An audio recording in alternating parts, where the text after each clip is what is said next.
बच्चों कल हमने देखा था न्यूक्लिक अम्ल किसे कहते हैं। तो न्यूक्लिक अम्ल सूक्ष्म कार्बनिक यौगिक होते हैं और ये सूक्ष्म कार्बनिक यौगिक आपस में मिलकर जटिल कार्बनिक यौगिकों का निर्माण करते हैं। उन्हीं जटिल कार्बनिक यौगिकों में से जो न्यूक्लिक अम्ल बनता है उनमें दो प्रकार के न्यूक्लिक अम्ल होते हैं, डीएनए और आरएनए। डीएनए का फुल फॉर्म है डीऑक्सीराइबोन्यूक्लिक एसिड।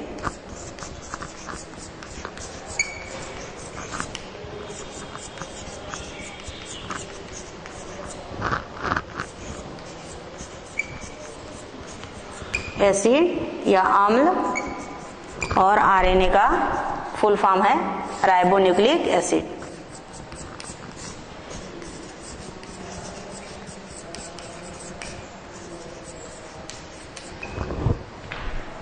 डीएनए जो है सभी जीवों में आनुवांशिक गुणों का वाहक होता है, जबकि वायरसों में आरएनए आनुवांशिक गुणों का वाहक होता है। तो बच्चों आज हम देखेंगे डीएनए की संरचना। डीएनए की संरचना को समझाने के लिए वाटसन एवं क्रिक ने 1953 में एक मॉडल दिया जिसे डीएनए का मॉडल कहते हैं। और इस मॉडल के अनुसार डीएनए की संरचना जो है इस प्रकार से होती है। डीएनए दो पॉलीन्यूक्लियोटाइड श्रृंखला का बना हुआ होता है, ये एक श्रृंखला और ये दूसरी श्रृंखला। तो डीएनए जो है दो पॉलीन्यूक्लियोटाइड श्रृंखला का बना हुआ होता है और ये दोनों श्रृंखलाएं एक केंद्रीय अक्ष के चारों तरफ, एक केंद्रीय अक्ष है, इस केंद्रीय अक्ष के चारों तरफ एक सीढ़ी नुमा संरचना बनाते हुए कुंडलित अवस्था में पाए जाते हैं।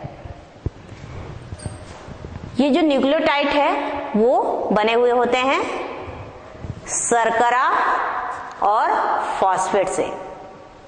शर्करा के रूप में यहाँ पे डीऑक्सीराइबोस शर्करा होती है, डीऑक्सीराइबोस शर्करा, और फॉस्फेट से मिलके ये न्यूक्लियोटाइड जो है बना हुआ होता है। इस न्यूक्लियोटाइड में शर्करा और फॉस्फेट एकांतर क्रम में लगे हुए होते हैं। पेंटोज शर्करा के तीसरे नंबर के कार्बन से एक जो न्यूक्लियोटाइड है उसके शर्करा के तीसरे नंबर के कार्बन से फॉस्फेट समूह जुड़ा रहता है और दूसरी जो पॉलीन्यूक्लियोटाइड श्रृंखला है उसके शर्करा के 5वें नंबर के कार्बन से फॉस्फेट जो है जुड़ा हुआ होता है। यहां से फॉस्फेट जुड़ा हुआ होगा। दोनों न्यूक्लियोटाइडों को जोड़ने का कार्य या दोनों न्यूक्लियोटाइड एक दूसरे से एक डंडे के समान संरचना से जुड़े हुए होते हैं।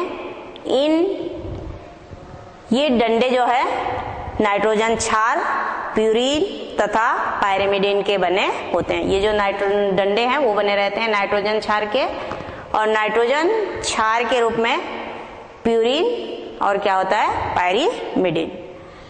प्यूरिन क्षार के रूप में दो क्षार होते हैं, एडेनिन एंड ग्वानिन, और पायरिमिडिन क्षार के रूप में साइटोसिन और थायमिन नाइट्रोजन क्षार जो है यहाँ पाया जाता है।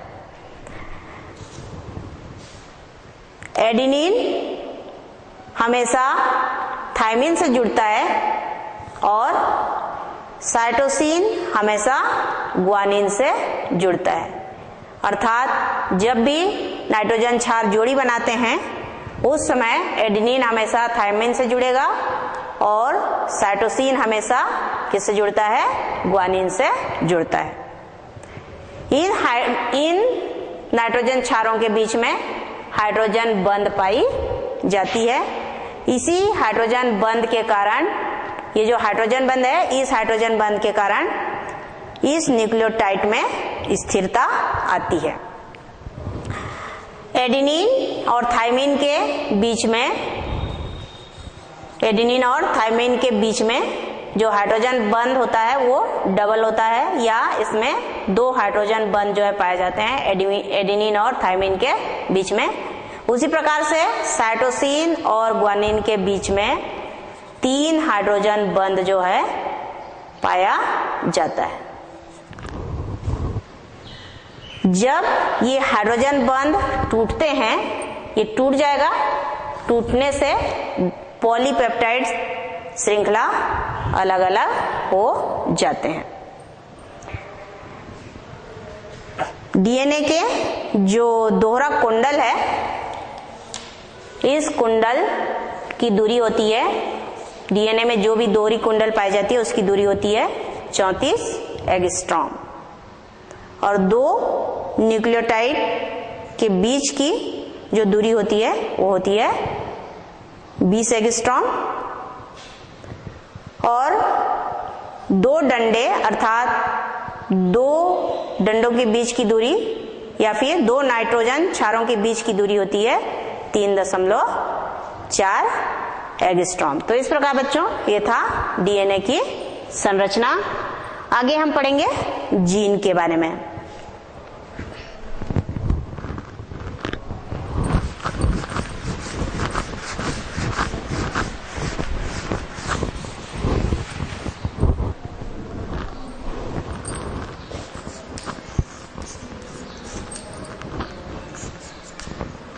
जीन को आनुवांशिकता का इकाई कहा जाता है, क्योंकि आनुवांशिक गुणों को एक पीढ़ी से दूसरी पीढ़ी में ले जाने का कार्य कौन करता है?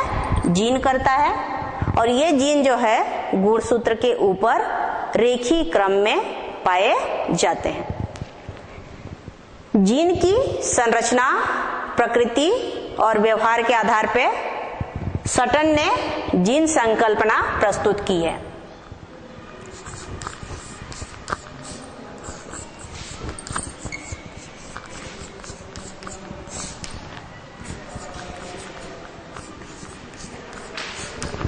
सटन जीन की संरचना, उसकी प्रकृति और व्यवहार के आधार पर एक परिकल्पना दी, जिसे जीन संकल्पना कहा जाता है। इसके अनुसार जीन जो है गुणसूत्र के ऊपर रेखीय क्रम में पाए जाते हैं, या गुण जीन कहाँ पे पाया जाता है? गुणसूत्र के ऊपर।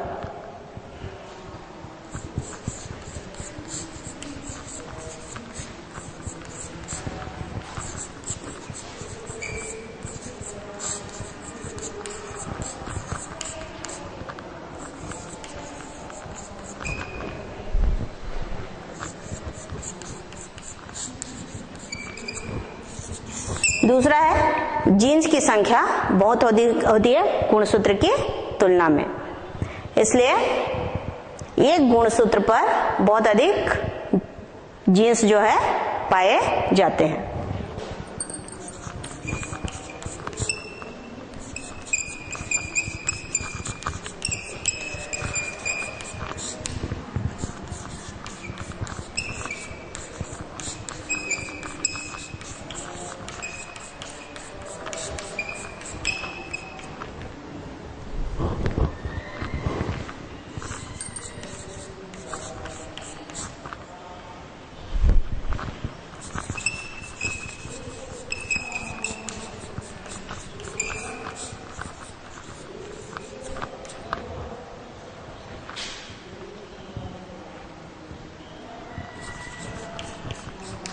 अतः एक गुणसूत्र पर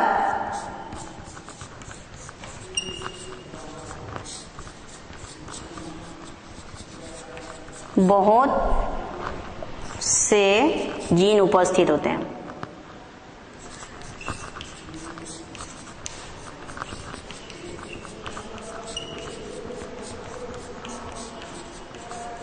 इसका उदाहरण आप देख सकते हैं, मनुष्य में कितनी गुणसूत्र होती है? 46 गुणसूत्र।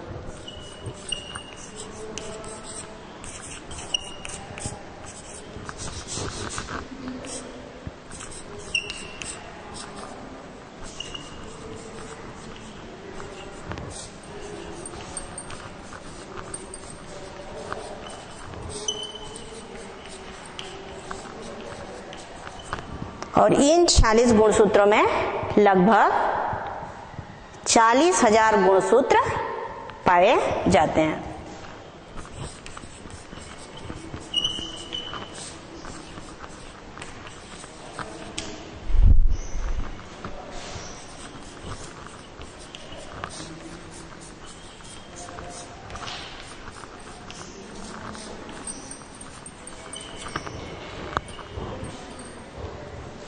अगला है जीन जो है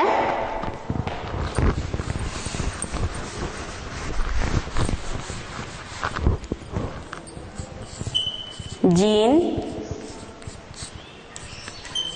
सभी जीवों के भौतिक, शारीरिक तथा क्रियात्मक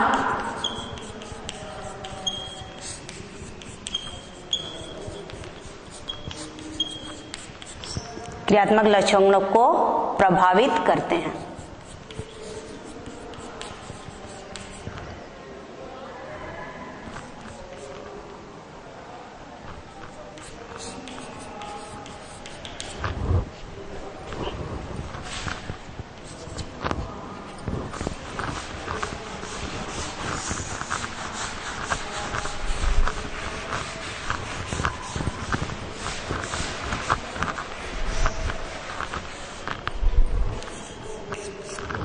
जीन्स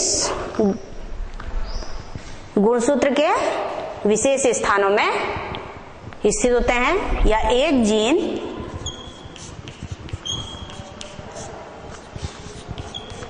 गुणसूत्र के विशेष या विशिष्ट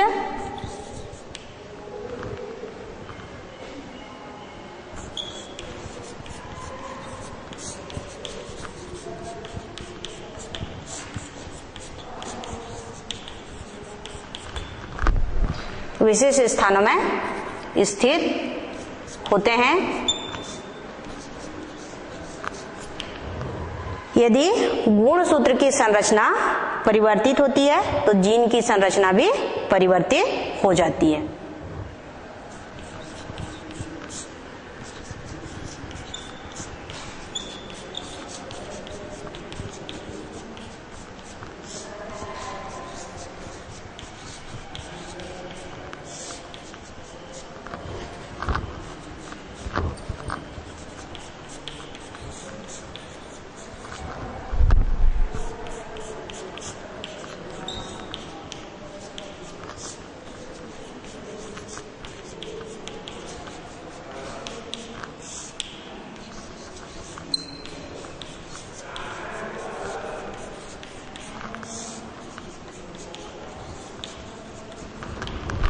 अगला है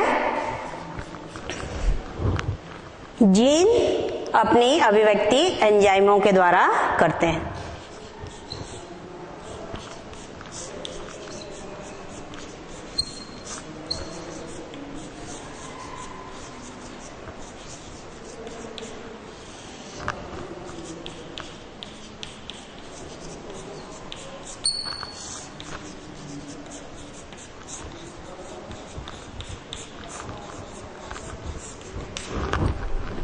अगली जो संकल्पना है वो है कि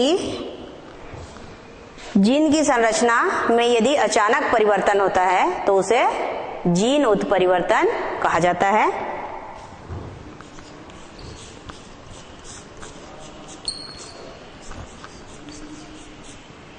जीन में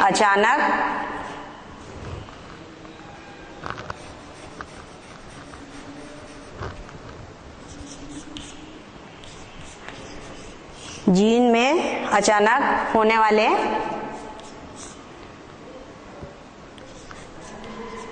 परिवर्तन को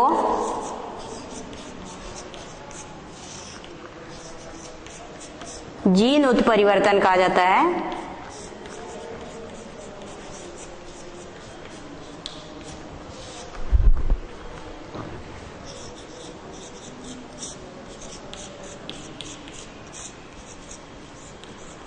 तथा इन जीन को उत्परिवर्ती जीन कहते हैं।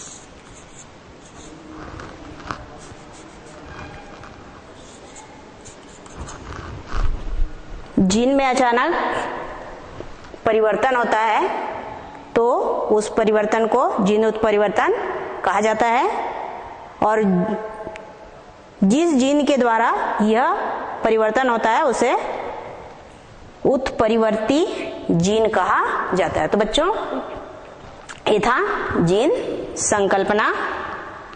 आगे हम लिंग गुणसूत्र के बारे में जानकारी प्राप्त करेंगे कि लिंग गुणसूत्र क्या है और कौन से गुणसूत्र को लिंग गुणसूत्र कहा जाता है।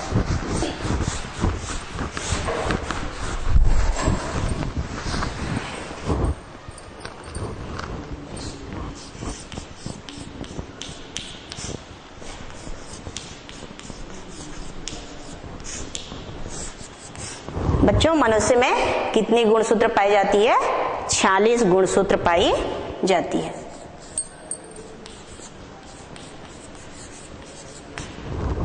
इन 46 गुणसूत्र में से 22 जोड़ी या 44 गुणसूत्र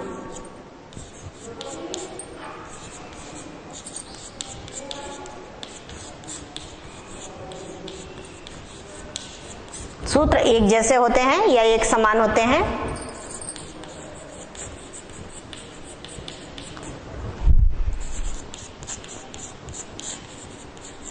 जिन्हें ऑटोसोम कहा जाता है।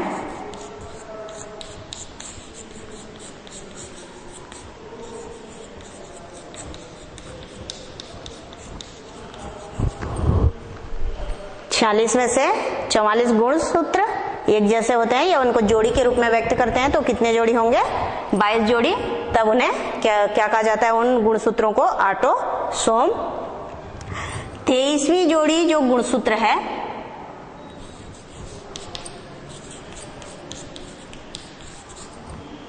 ये भिन्न भिन्न होते हैं और इन्हीं 23वीं जोड़ी गुणसूत्र के द्वारा लिंग का निर्धारण होता है, इसलिए इसे लिंग गुणसूत्र भी कहा जाता है।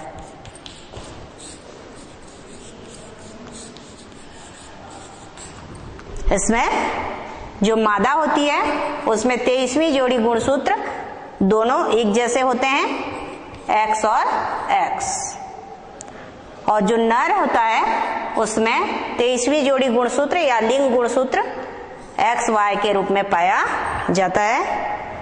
उसमें से जो X गुणसूत्र होता है वो लंबा होता है या आकार में बड़ा होगा या लंबा होगा, और Y गुणसूत्र जो है छोटा होता है। तो इस प्रकार बच्चों 23वीं जोड़ी जो गुणसूत्र है उसको लिंग गुणसूत्र कहा जाता है, क्योंकि इसी के द्वारा लिंग का निर्धारण होता है। मादा में लिंग गुणसूत्र के रूप में X और X गुणसूत्र पाया जाता है, जबकि नर में XY लिंग गुणसूत्र जो है पाया जाता है। अब आगे हम देखेंगे मनुष्य में लिंग का निर्धारण किस प्रकार से होता है।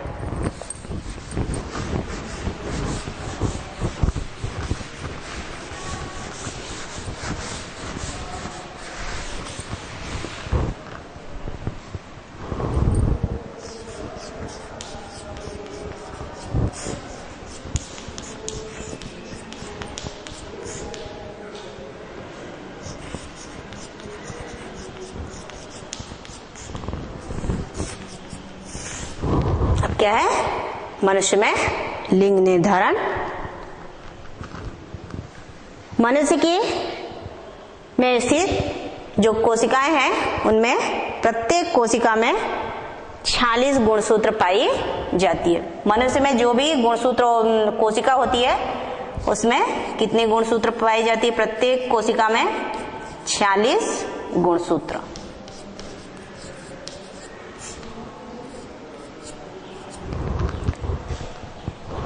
जनन कोशिकाओं में भी 46 गुणसूत्र पाए जाते हैं। उनमें से 22 जोड़ी गुणसूत्र ऑटोसोम होते हैं और 23वीं जोड़ी जो गुणसूत्र है वो होती है लिंग गुणसूत्र।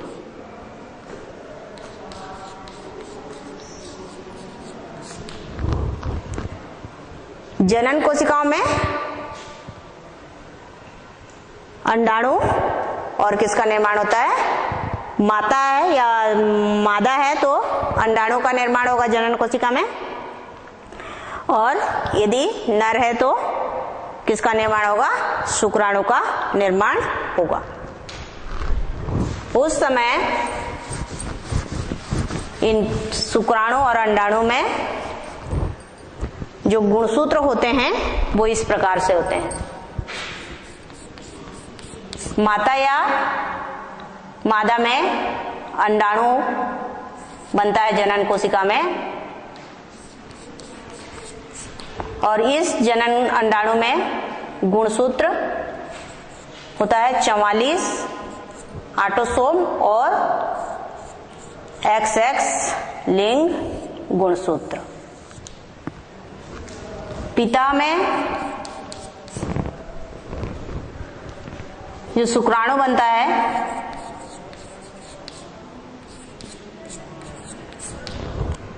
उसमें जो गुणसूत्र होगा 44 ऑटोसोम और लिंग गुणसूत्र के रूप में X और Y गुणसूत्र पाया जाता है।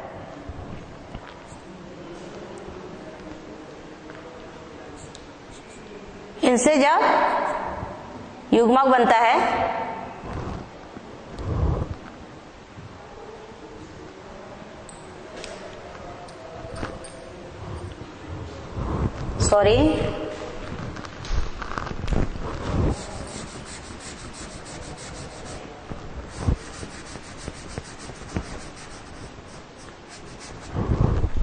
जनन कोशिकाओं में जो माता है उसमें 44 धन X गुणसूत्र होगा और पिता में 44 धन XY गुणसूत्र होगा। इनसे अंडाणु बनते हैं।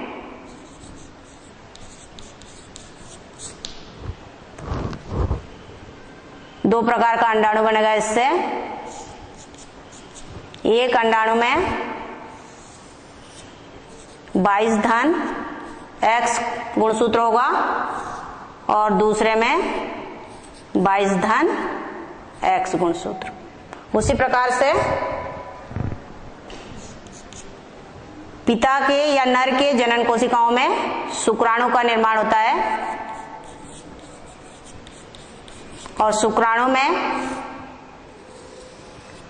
गुणसूत्र होते हैं। एक शुक्राणु में 22 धन X और दूसरे में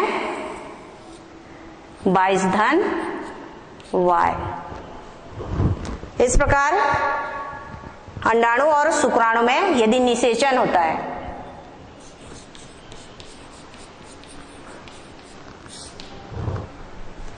निषेचन की क्रिया होती है तो माता का जो अंडाणु है 22 धन X वाला अंडाणु यदि पिता के शुक्राणु जिसमें कि गुणसूत्र कैसे हैं 22 धन X है उससे मिलता है तो जायगोट बनता है और उस जायगोट में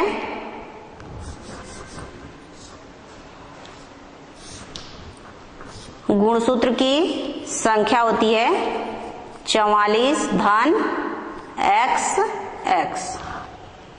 ये 22 दोनों मिलके 44 हो गए और ये X और ये X मिलके हो गया एक्स एक्स। और इस प्रकार लिंग गुणसूत्र में, लिंग गुणसूत्र के रूप में यहाँ पे एक्स एक्स गुणसूत्र है, इसलिए जो संतान उत्पन्न होगी वो कैसी होगी? पुत्री होगी।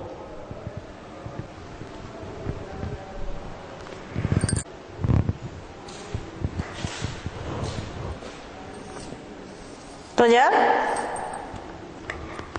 माता का अंडाणु जिसमें 22 धन एक्स गुणसूत्र है, वो यदि पिता के शुक्राणु जिसमें कि 22 धन एक्स गुणसूत्र है उससे निषेचित होता है तो जायगोट बनता है। उस जायगोट में गुणसूत्र 44 धन एक्स एक्स होते हैं। 44 गुणसूत्र जो है ऑटोसोम होता है और लिंग गुणसूत्र के रूप में यहाँ पे क्या पाया जाता है? एक्स एक्स गुणसूत्र पाया जाता है। इस प्रकार यहां जो संतान उत्पन्न होगी वो जो है पुत्री होगी।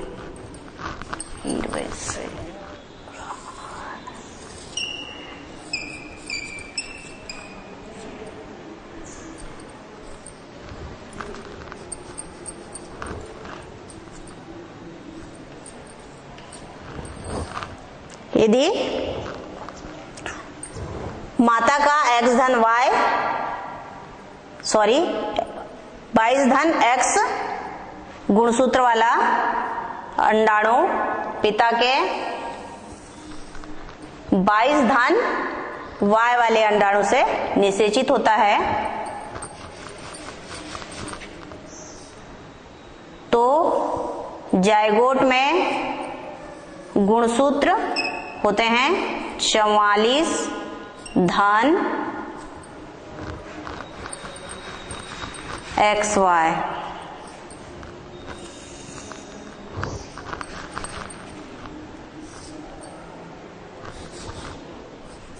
चौवालीस धन एक्स वाई। इस प्रकार यहाँ पे 46 गुणसूत्र में से 44 जो है ऑटोसोम होते हैं और लिंग गुणसूत्र के रूप में क्या पाया जाता है? गुणसूत्र एक्स और वाई, जो नर लिंग के लिए जिम्मेदार होता है और जो संतान उत्पन्न होगी वो होगा पुत्र।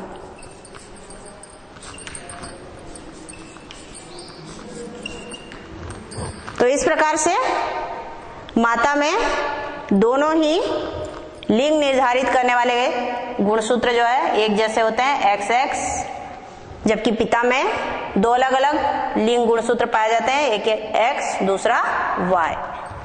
और जब पिता के एक्स गुणसूत्र वाले शुक्राणु से माता का एक्स गुणसूत्र वाला अंडाणु निषेचित होता है तो लिंग गुणसूत्र के रूप में हमको एक्स एक्स गुणसूत्र प्राप्त होती है, जिससे संतान जो है पुत्री के रूप में उत्पन्न होगी।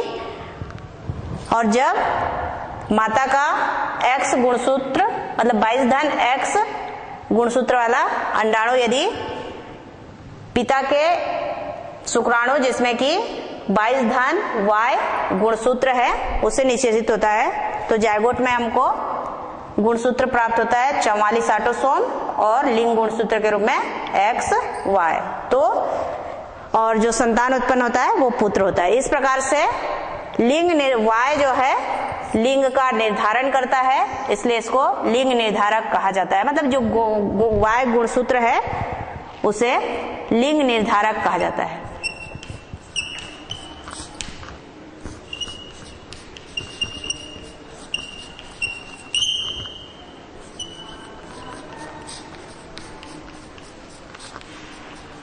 और ये वाई गुणसूत्र हमेशा संतानों में किससे प्राप्त होता है? पिता से प्राप्त होता है। तो ये था मनुष्य में लिंग का निर्धारण। अब आगे पढ़ेंगे हम कार्बनिक विकास।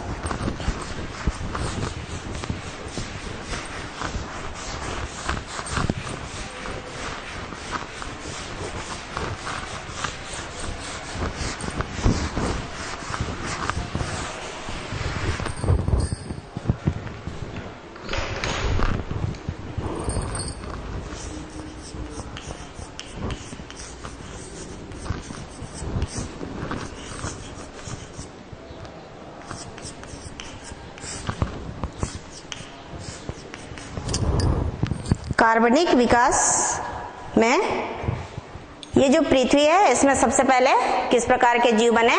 सरल जीव। उन सरल जीवों में परिवर्तन हुआ जिसके फलस्वरूप जटिल जीवों का निर्माण हुआ। इस प्रकार से सरल जीवों से ही जटिल जीवों की उत्पत्ति हुई है, जिसे हम कार्बनिक विकास के रूप में देखते हैं। सबसे पहले सरल अणु बनते हैं, फिर वो सरल अणु संगठित होकर जटिल अणुओं में परिवर्तित होते हैं और जटिल अणुओं के द्वारा सरल जीव बने और सरल जीवों से जटिल जीवों की उत्पत्ति हुई। जीवों की उत्पत्ति के बारे में अलग अलग वैज्ञानिक अलग अलग परिकल्पनाएं दिए हैं। उनमें से एक परिकल्पना है ओपेरिन की परिकल्पना।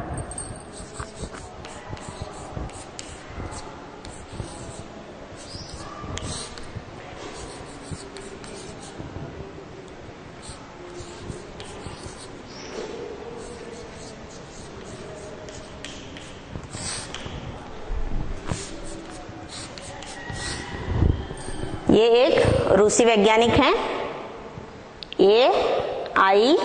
ओपेरिन। इन्होंने जीवन की उत्पत्ति के विषय में इनकी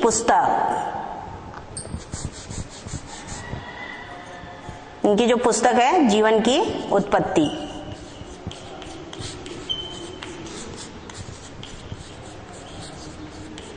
उसमें जीवन की उत्पत्ति किस प्रकार होती है इसके बारे में उल्लेख किया है।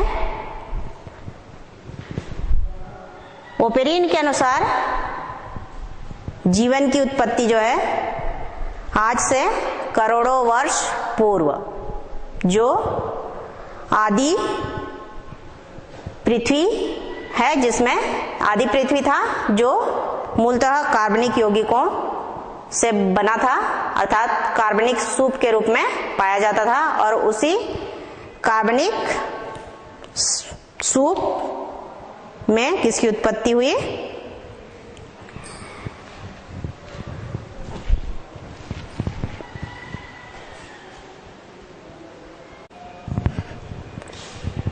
सॉरी बच्चों, ओपेरिन के अनुसार जीवन की उत्पत्ति आज से करोड़ों वर्ष पूर्व समुद्र में उपस्थित रासायनिक पदार्थों के विशेष रूप से संगठित और संघनित होने से हुई है।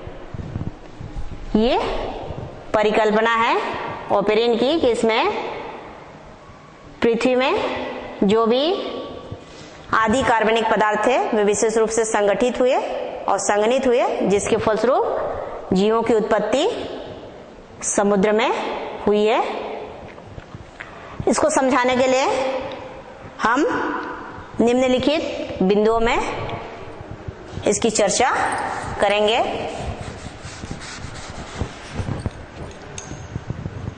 पहला है पृथ्वी तथा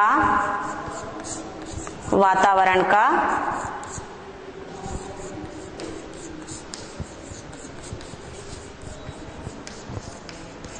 निर्माण। प्राचीन पृथ्वी आज की पृथ्वी के जैसे नहीं थी।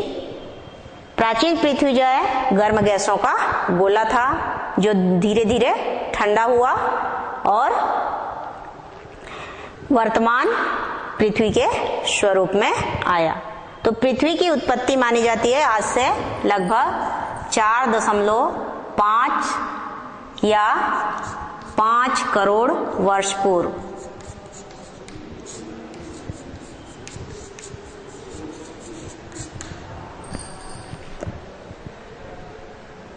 जिस प्रकार पृथ्वी आज की पृथ्वी जैसी नहीं थी, वैसे ही प्राचीन पृथ्वी का वातावरण भी आज के वातावरण के जैसा नहीं था। आदि वातावरण या प्राचीन वातावरण में हाइड्रोजन जो है मुख्य रूप से पाया जाता था या हाइड्रोजन गैस की अधिकता थी। वर्तमान जो वातावरण है उसमें कौन सी गैस की अधिकता होती है? ऑक्सीजन गैस की। प्राचीन पृथ्वी का जो वातावरण है उसमें ये ऑक्सीजन गैस मौजूद नहीं था। कौन सी गैस प्रमुखता से पाया जा रहा था? Hydrogen gas. इसके अलावा जो तत्व पाए जाते थे वह है नाइट्रोजन, कार्बन और ऑक्सीजन।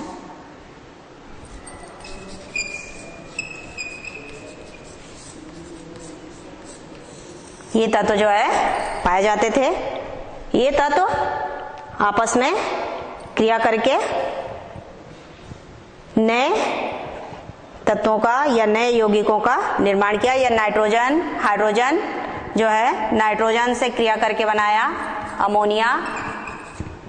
उसी प्रकार से हाइड्रोजन और कार्बन आपस में क्रिया करके बनाए हाइड्रोकार्बन,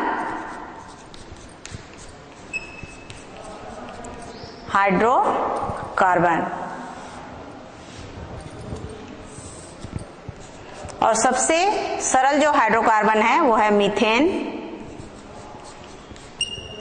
CH4। हाइड्रोजन और ऑक्सीजन मिलकर बनाए जल वाष्प। ये जल वाष्प चूंकि पृथ्वी गर्म थी तो ये जल वाष्प जो है ऊपर जाके ठंडी होती थी, ठंडी होकर फिर से पानी के रूप में नीचे आती थी पृथ्वी में। तो इस प्रकार धीरे धीरे पृथ्वी जो है पृथ्वी ठंडा हुआ और ठंडा होने से बारिश हुई और बारिश के कारण पानी जो है पृथ्वी पे ठहरने लगा, जिससे किसका निर्माण हुआ? महासागरों का निर्माण हुआ। तो इस प्रकार प्राचीन पृथ्वी और उसकी वातावरण की सबसे पहले निर्माण हुआ। दूसरा है लघु कार्बनिक अणुओं का निर्माण।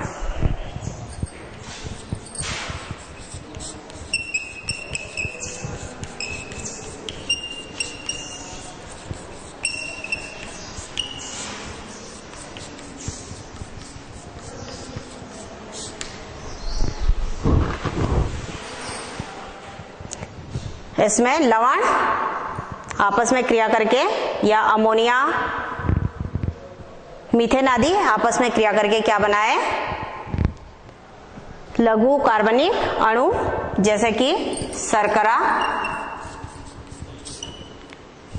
वसी अम्ल,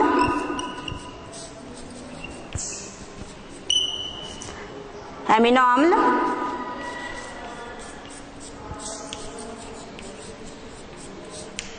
ग्लिसरॉल तथा दूसरे अन्य कार्बनिक अणुओं का निर्माण हुआ। इसे समझाने के लिए कि ओपेरियन के द्वारा जीवन की उत्पत्ति के संबंध में जो परिकल्पना दी गई है उसको समझाने के लिए हेराल्ड यूरे तथा स्टैनले मिलर ने एक प्रयोग किया। उस प्रयोग के द्वारा उन्होंने सिद्ध किया कि आदि वातावरण में जो पदार्थ पाए जाते थे वो वास्तव में इन्हीं अणुओं के जैसे थे। इसके लिए मिलर ने 2 गोल फ्लास्क लिया, एक फ्लास्क में पानी भरा और उसको एक नली के माध्यम से दूसरे फ्लास्क से जोड़ दिया। दूसरे फ्लास्क में टंगस्टन का बना हुआ 2 इलेक्ट्रोड लगा हुआ रहता है और इसमें जो दूसरा फ्लास्क है उसमें मीथेन गैस, अमोनिया गैस और हाइड्रोजन गैस, ये जो है एक निश्चित अनुपात में इनको डाला जाता है या भरा जाता है। उसके बाद नीचे एक दूसरे फ्लास्क से एक क्या निकली हुई है? नली निकली हुई है और उस नली के बीच में यहाँ पे संघनित्र है और उसमें पानी भरा हुआ है। तो प्राचीन वातावरण के जैसा वातावरण तैयार करने के लिए स्टैनले मिलर ने इस पानी भरे हुए फ्लास्क को गर्म किया, जिससे यहाँ पे क्या बना, भाप बना या जलवाष्प बना। ये जलवाष्प जो है इस नली के माध्यम से होते हुए कहाँ पे जाता है, दूसरे फ्लास्क में। दूसरे फ्लास्क में क्या भरा हुआ है, मेथेन, अमोनिया और हाइड्रोजन गैस भरा हुआ है, और साथ ही इसमें टंगस्टन का बना हुआ इलेक्ट्रोड लगा हुआ होता है। जैसे ही जलवाष्प इन इलेक्ट्रोडों पे प्रवाहित होता है, यहाँ पे उच्च तापक्रम पर विद्युत स्फुलिंग की क्रिया होती है, जिसके फलस्वरूप नए कार्बनिक यौगिक बनते हैं, और वो कार्बनिक यौगिक इस नली से होते हुए कहाँ पे जाते हैं, संघनित्र में। और संघनित्र में जाने के बाद वो जो कार्बनिक यौगिक जो कि गैस के रूप में पाए जाते हैं, वो द्रव रूप में परिवर्तित होते हैं, और द्रव रूप में परिवर्तित होकर इस नली में ये पानी है, जिसके कारण यहाँ जो भी यहाँ का वातावरण चूंकि गर्म था, इसलिए यहाँ पे बनने वाले पदार्थ गैसीय रूप में होते हैं, वो धीरे धीरे नीचे जाते हैं और ये पानी में जाके कैसे हो जाते हैं, संघनित होते हैं और द्रव रूप में परिवर्तित होते हैं। और फिर इस नली के माध्यम से ये नीचे की ओर आते हैं, और यहाँ पे एक नल लगा हुआ रहता है, जिसे यहाँ पे इस नली में जो भी तरल कार्बनिक यौगिक होता है या तरल पदार्थ होता है, उसे निकालकर उसे जांचते हैं। तो उसमें हमको एमिनो अम्ल, एलिनीन, ग्लाइसिन, ग्लूटामिक अम्ल, साइनाइड और अन्य दूसरे कार्बनिक यौगिक जो है प्राप्त होते हैं, जो आदि वातावरण में बने हुए यौगिकों के समान ही होते हैं। अब आगे इन लघु कार्बनिक अणुओं से जटिल कार्बनिक अणु या बहुलकों का निर्माण होता है।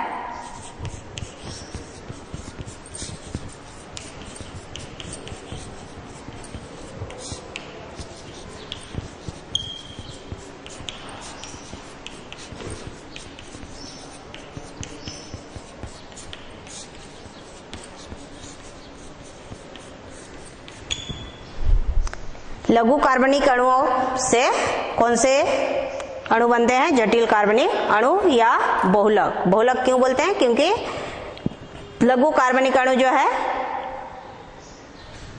एक अणु वाले होते हैं, और यहाँ पे एक से अधिक अणु जो है आपस में मिलते हैं। जैसे शर्करा के अन्य अणुओं के साथ रासायनिक अभिक्रिया के द्वारा जुड़ के बहुलक बनाती है, जिसे पॉलीसैकेराइड या कार्बोहाइड्रेट कहा जाता है। पॉलीसैकेराइड बनेगा। उसी प्रकार से एमिनो अम्ल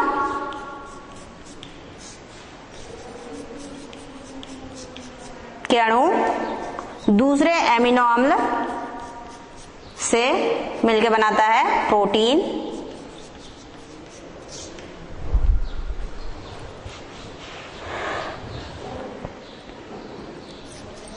नाइट्रोजन क्षार के रूप में जो प्यूरिन और पायरिमिडीन होते हैं,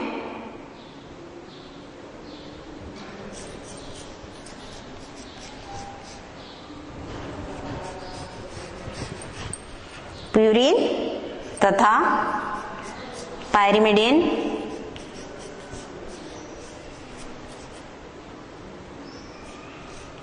ये शर्करा के साथ मिलकर बनाते हैं न्यूक्लियोटाइड।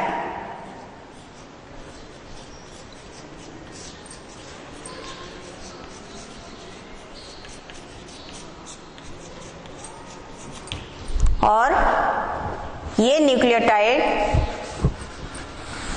परिवर्तित होते हैं आरएनए तथा डीएनए में। इस प्रकार जटिल कार्बनिक अणुओं का निर्माण होता है, जिसके फलस्वरूप आगे नए जीवों की क्या होगी, उत्पत्ति होगी। तो अगला है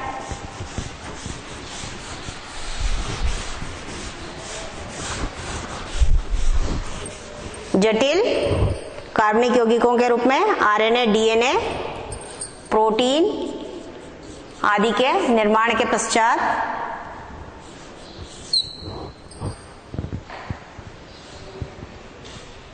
आरंभिक कोशिका का निर्माण होता है। आरंभिक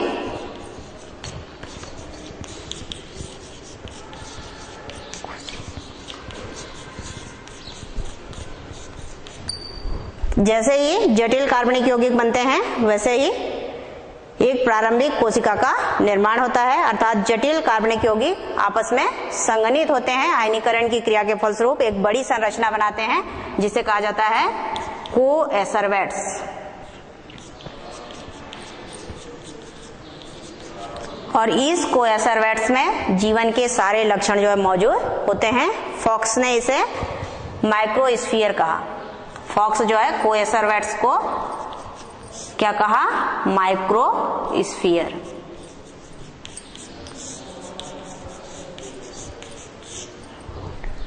अब आरंभिक कोशिका से आरंभिक जीवधारी या जटिल जीवों की उत्पत्ति होती है।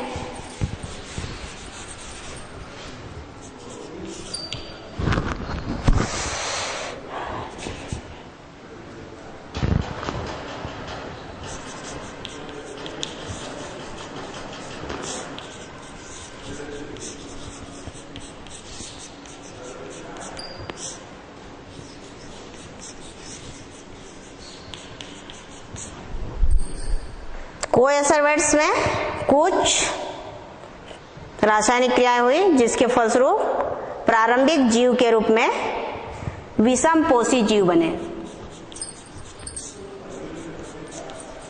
विषमपोषी जीव बने। ये जीव जो है अपने लिए स्वयं भोजन नहीं बनाते थे, भोजन के लिए वो दूसरों पर आश्रित रहते थे। विषमपोषी जीवों में परजीवी जीव, मृतोपजीवी,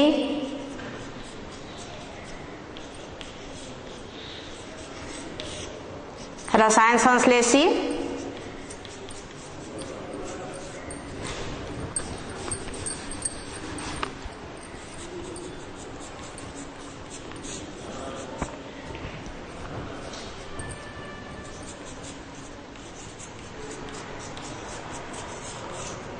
रसायन संश्लेषी जीवों का विकास हुआ और भोजन की कमी से अधिकांश जीव जो है नष्ट हो गए, लेकिन वे जीव जीवित रहे जिनमें पोषक तत्व जो है पर्याप्त रूप में मिला।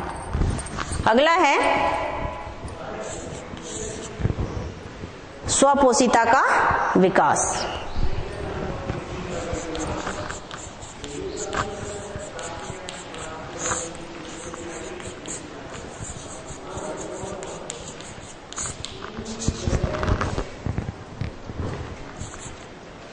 या ऑक्सीजन क्रांति।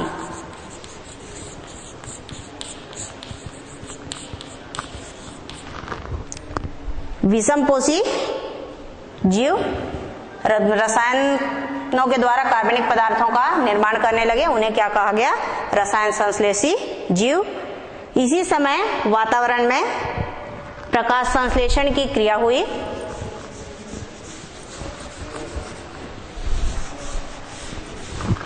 और प्रकाश संश्लेषण की क्रिया से स्वपोषी जीवों का विकास हुआ।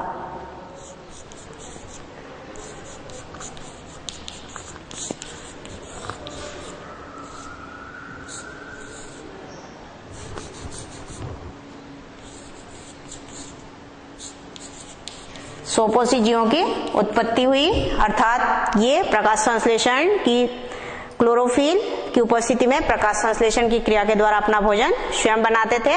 और इसी समय वातावरण में कौन सी गैस मुक्त हुई?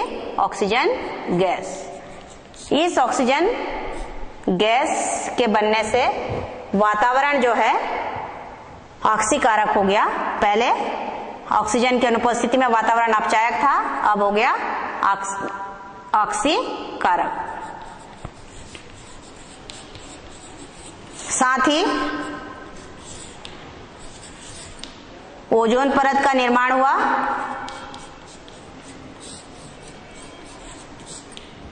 और यूकैरियोटिक कोशिकाओं का विकास हुआ। तो इस प्रकार कार्बनिक विकास में सबसे पहले सरल जीव बनते हैं और उन सरल जीवों में परिवर्तन होते जाता है और उसके फलस्वरूप सुविकसित, स्वपोषी या जटिल जीवों की उत्पत्ति हुई। तो बच्चों, आज हमने आनुवांशिकता एवं क्या पढ़ा, विकास, जिसमें डीएनए की संरचना, जीन क्या होता है, मनुष्यों में लिंग का निर्धारण किस प्रकार होता है और कार्बनिक विकास में सरल जीव जटिल जीवों में किस प्रकार परिवर्तित हुए, इसके बारे में जानकारी प्राप्त की। धन्यवाद।